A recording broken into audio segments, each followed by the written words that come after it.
लोग मेरे से कहते हैं हम खाते तो बहुत है लेकिन पचता नहीं है, लेकिन लगता नहीं है। मैं पूछता हूँ भैया जब खाते हो तो उस टाइम क्या कर रहे होते हैं? तो कुछ कहते हैं हम टीवी देख रहे होते हैं, कुछ कहते हैं मोबाइल पर होते हैं, कुछ कहते हैं बात कर रहे होते हैं। मतलब खाना खाते हुए कुछ कर जरूर रहे होते हैं। कोई अखबार पढ़ रहा है, कोई मैगजीन पढ़ रहा है, कोई मोबाइल पर है, कोई फोन पर है। खाना हमें लगता है कि शायद टाइम उसका वेस्ट हो रहा है, इसलिए वो जो खाने में समय लगना है उसको समय को कैसे हम यूटिलाइज कर लें, हम कुछ और करने लगते हैं। खाना एक पूर्णतया पूरे का पूरा एक ऐसा कर्म है जो आपके स्वास्थ्य के लिए है। आप जो शरीर के अंदर डालते हो उसी से तो शरीर का निर्माण होता है, और जिस भाव से डालते हो वही भाव प्रभाव दिखाता है। क्योंकि भाव है तो प्रभाव है, और जब तक भाव है तब तक प्रभाव है, और भाव नहीं तो प्रभाव भी नहीं होता।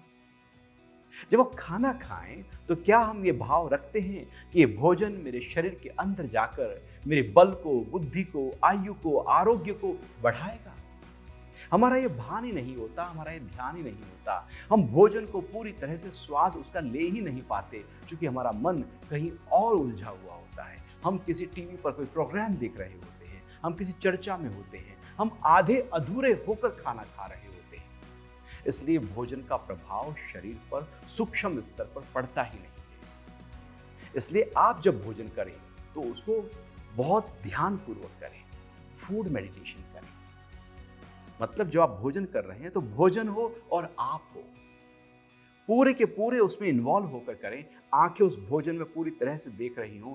जब आप टुकड़ा तोड़ें और उसको पास लेकर आएं तो नाक उसको सुगंध ले रही हो। जब मुंह में जाए तो स्वाद उसको पूरी तरह से जीभ उसका स्वाद ले रही हो, और टुकड़े को बार बार चबाएं, अच्छी तरह चबाएं। कहा तो ये जाता है कि मुंह में 32 दांत है तो 32 बार एक ग्लास को चबा लिया जाए। 32 ना हो तो कम से कम आप 25-30 बार तो चबा लें। जितना आप कम चबाएंगे, अस्तित्व जब हम कुछ और कर रहे होते हैं तो भोजन को कम चबाते हैं, क्योंकि ध्यान कहीं और चला जाता है।